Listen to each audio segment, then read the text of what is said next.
నమస్కారం ప్రజలారా, ఈరోజు ఏపీలోని ముఖ్యాంశాలు చూసుకుంటే, మెయిన్ వార్తలు చూసుకుంటే, ఏపీ అసెంబ్లీ స్పీకర్గా అయ్యన్న ఏకీగ్రీవము.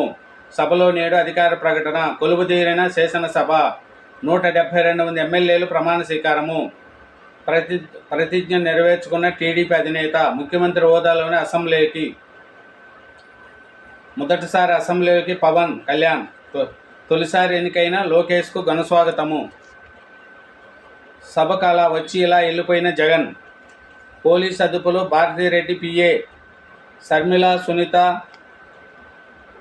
బాబు, పవన్ కుటుంబీకులపై సోషల్ మీడియాలో నర రవీంద్రారెడ్డి పోస్టులు.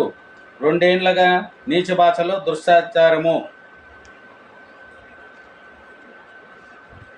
చూడండి, పోస్టులు పెట్టిన వాళ్ళు అందరూ. కొలువుదీరిన ఏపీ అసెంబ్లీ. మొదటిసారి అసెంబ్లీకి పవన్ కళ్యాణ్. సభకు అలా వచ్చి ఇలా వెళ్ళిపోయిన జగన్. ఆంధ్రప్రదేశ్ 16వ శాసనసభ కొలువుదీరింది. చంద్రబాబు శపథం నెరవేరింది. భువనేశ్వరి. ఇదేం సభ మర్యాద? సభ్యులు ప్రమాణం చేస్తుండగా మధ్యలోని జగన్ జంప్.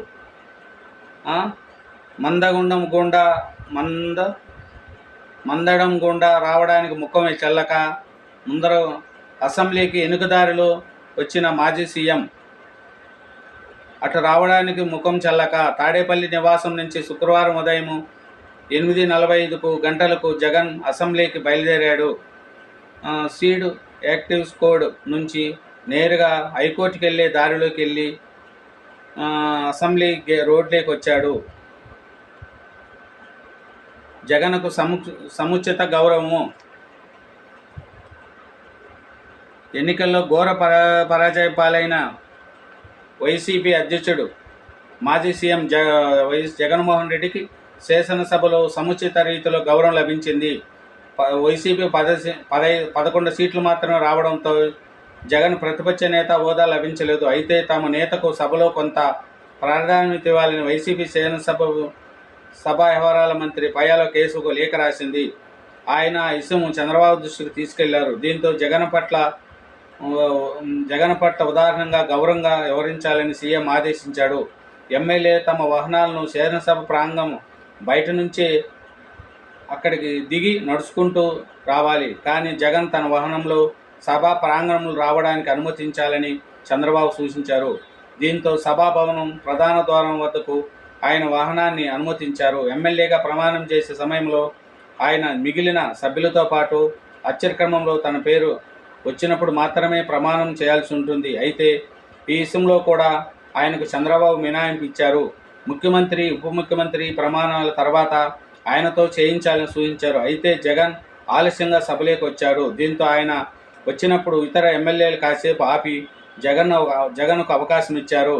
కాగా జగన్ సభకు వచ్చినప్పుడు హోదాగా వ్యవహరించాలని, వ్యతిరేక నినాదాలు వంటివి చేయొద్దని చంద్రబాబు ముందే టీడీపీ ఎమ్మెల్యేలను సూచించాడు. చూడండి, జగన్కు ఎంత అవకాశం ఇచ్చాడో చంద్రబాబు నాయుడు. గౌరవంగా చూడండి, నన్ను అవమానించినా పర్వాలేదు, కానీ వాళ్ళను మనం అవమానించకూడదు అని చంద్రబాబు నాయుడు గారు తన హోదా క్షీణత చాలా గొప్పదండి. అందుకే చంద్రబాబు నాయుడు గారు అంటే అందరికీ అభిమానం. ఎందుకంటే ఎవరినైనా సరే జగన్ అలా చేశాడు, మనం అలా చేస్తే అతనికి చంద్రబాబు నాయుడు గారికి తేడా ఉంటుంది. కాబట్టి ఎప్పుడైనా చూసుకోండి, జగన్ తన సిగ్గుతో తల ఉంచుకొని వెళ్ళాలి. ప్రజలు సీగొట్టుకున్నారు. ఎందుకంటే అదే చంద్రబాబు నాయుడు 2019 తర్వాత ఓడిపోతే చంద్రబాబు నాయుడు గారిని ఎంత హీనంగా నవ్వాడు. ఎక్కిపెక్కిన నవ్వులేవాడు జగన్మోహన్ రెడ్డి. ఎమ్మెల్యేలు లేచి తొడలు కొట్టాలు, ఇది కొట్టా చేశారు. కానీ నిన్న జగన్మోహన్ రెడ్డి గారికి గౌరవంగా చూశారు, మంచిగా పలకరించారు. అదే చంద్రబాబు నాయుడు యొక్క దూరదృష్టి. అందుకే 4వ తడవ కూడా సీఎంగా ప్రమాణకం చేశారు. ఎందుకంటే ఎదుటి వ్యక్తిని బాధపెట్టి మనసు మాట్లాడకూడదు. ఓడుతూ ఉంటారు, గెలుస్తూ ఉంటారు. డబ్బు ఉంటుంది, పోతూ ఉంటుంది. ఎవరు భూమి మీద శాశ్వతం కాదు. 1000 కోట్లు సంపాదించిన వాళ్ళు కూడా ఎవరు లైఫ్ లాంగ్ బతకరు. టైం వచ్చినప్పుడు దేవుడు తీసుకెళ్ళిపోతూనే ఉంటాడు. అలాంటప్పుడు గర్వం అనేది పనికిరాదు.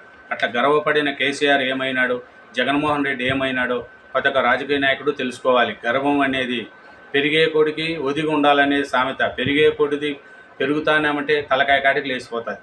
కాబట్టి ప్రజలు కూడా ఆలోచించుకోవాలా, మంచి నాయకునికి వేయాలి. నెక్స్ట్ 2029 కూడా చంద్రబాబు నాయుడు గారిని సీఎంగా చేసుకోవాలి. ప్రజల్లో కూడా అంత ఉండాలి. రేపు 1వ తారీఖు నుంచి 1వ తారీఖున 7,000 రూపాయలు పింఛన్ గౌరవంగా తీసుకోండి. చంద్రబాబు నాయుడు గారిని ఎప్పటికీ మర్చిపోకండి. మర్చిపోతే ఆంధ్రప్రదేశ్ మళ్ళీ అధోగతి పాలవుతుంది. అది చూసుకోండి. పోలీస్ అదుపులో భారతిరెడ్డి పిఏ రవీందర్ రెడ్డి, ఈడు ఎదవ రవీందర్ రెడ్డి, శర్మిలమ్మ లేడీ అమ్మ. ఆ శర్మిల గారిది కూడా పోస్టులు అసభ్యకరంగా పోస్టులు పెడతాడు. శర్మిల, సునీతారెడ్డి ఆడవాళ్ళు ఎవరు చెప్పు? శర్మిల రాజశేఖర రెడ్డి బిడ్డ, ఆమె మీద కూడా పోస్టులు పెడతాడు ఈడు ఎదవ. చంద్రబాబు నాయుడు మీద, పవన్ కళ్యాణ్ గారి మీద పోస్టులు పెడతాడా? ఒక ఆడబిడ్డవే తోడుగుట్టు. జగన్ కన్నా సిగ్గుండదా? జగన్ సొంతం చెల్లెల మీద పోస్టులు పెడుతూ ఉంటే ఎక్కిరి నొప్పులు నవ్వుకుంటూ ఉంటావే. ఇలాంటి వాళ్ళని పెట్టి లోపలేసి ఉప్పు కారం పోయాలి కదా చెప్పు. తోడబుట్టి చెల్లెలను చేస్తాను, నీకు పదవే ముఖ్యమా? తోబట్టు అంతన వాళ్ళు పోస్టులు పెడతా అంటే ఒక్కనన్ను శ్రీరెడ్డి శర్మిలను ఆమంతన తిడుతూ ఉంటే నోరు మెదపలా జగన్. నీకు పదవి తప్ప ఏం లేదు. అమ్మ, తల్లి, తండ్రి అందరినీ దూరం చేసుకున్నావు. పదవి ఏమి ఎగేసుకొని పోతావా? అయిన డబ్బులన్నీ చెప్పు. గౌరవం సమస్య, గౌరవం ఉండాలి. ఎవరిస్తారు నీ గౌరవం చెప్పు? ఇంట్లోనే గౌరవం వేయలేము, బయట ఎవరిస్తారండి గౌరవము? శర్మిల మీద పోస్టులు పెట్టినారు, శ్రీరెడ్డి తామంతని తిడుతూ ఉంటే ఒక మాట పట్టించుకోవు. తప్పు చేయొద్దు, నా చెల్లెలాయము అని ఉంటే నువ్వు ఈ బుద్ధు ఒక అన్నగా గౌరవంగా ఉండు కదా నీకు. సునీతారెడ్డి చిన్నాయన కూతురు, సొంతం చిన్నాయన చంపేస్తే కూడా ఆయన పట్టించుకోలేదు. నువ్వు 5 ఏళ్ళు ఉండవు, నీ చిన్నాయన చంపినోడనే నువ్వు పట్టుకోలేకపోయావు. ఇంకా రాష్ట్రంలో ఉండే ప్రజలకి ఏం పట్టుకుంటావు? దొంగ దండాలు పెడతావు, వంగి నటన చేస్తారు. నిన్న అసెంబ్లీలో దొంగ ఇట్లా అందరూ చూసి అయ్యో అనుకుంటారు, కానీ నీ దగ్గర ఉండే గుణాలు రాష్ట్రంలో ఏ సీఎంకు లేవండి తెలుసా? జగన్ లాంటి వాడిని ఎప్పటికీ నమ్మకండి. ఇంకా థ్యాంక్ యూ వెరీ మచ్. నా ఛానల్ నచ్చితే సబ్స్క్రైబ్ చేయండి, నా వీడియోని లైక్ చేయండి. Thank you very much.